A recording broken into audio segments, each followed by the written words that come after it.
যারা ইসলাম বিরোধী শক্তি, যারা ইসলামের ধ্বংস চায়, তারা চায় তাদের মুখের ফুৎকারে ইসলামের আলোকে তারা নিভিয়ে দিবে। কিন্তু আল্লাহর ফায়সালা হচ্ছে আল্লাহ তার দিনকে, দিনের জ্যোতিকে পূর্ণরূপে বিকশিত করবেন, যদিও এটা কাফেররা অপছন্দ করে। সুবহানাল্লাহ। এবং তিনি আল্লাহ তাআলা রাসূলকে প্রেরণ করেছেন হেদায়েত দিয়ে আর সত্য ধর্ম দিয়ে, দিনে হক দিয়ে, যাতে করে মানব রচিত যত ধর্ম আছে, মতবাদ আছে, সবকিছুর কবর রচনা করে এগুলোর উপরে আল্লাহ তাআলা দিন ইসলামকে বিজয়ী করতে পারেন, যদিও এটা মুশরিকদের কাছে খুব অসহনীয়। তাহলে এই আয়াত দুটি থেকে আমরা বুঝতে পারলাম যে ইসলামের বিজয় অবশ্যম্ভাবী। এই পৃথিবীতে ইসলামের বিজয়, অগ্রগতি, অগ্রযাত্রা কেউ ঠেকিয়ে রাখতে পারবে না। কিন্তু ইসলাম বিরোধীরা চায় ইসলামের অগ্রযাত্রাকে তারা নিভিয়ে দিবে, ইসলামের জ্যোতিকে মুখের ফুৎকারে নিভিয়ে দিবে। আওয়াজ করে বলেন তো, কাফিররা, ইসলাম বিরোধীরা মুখের ফুৎকারে আল্লাহর এই দিনের জ্যোতি বা আলোকে কি কখনো নিভাতে পারবে? বলেন, কোশ্চিনকালেও পারবে না। তারা নানা ষড়যন্ত্র করে, তারা নানা ধরনের চক্রান্ত করে, কুটো কৌশল করে, আমাদেরকে আমাদের ভূমি থেকে উচ্ছেদ করে, আমাদের ভূখণ্ডে বোমা নিক্ষেপ করে,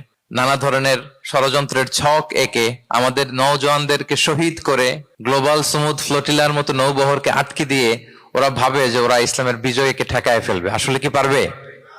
না। আল্লাহ বলেন, আমি ইসলামের জ্যোতিকে পূর্ণরূপে বিকশিত করবো। আল্লাহু আকবার।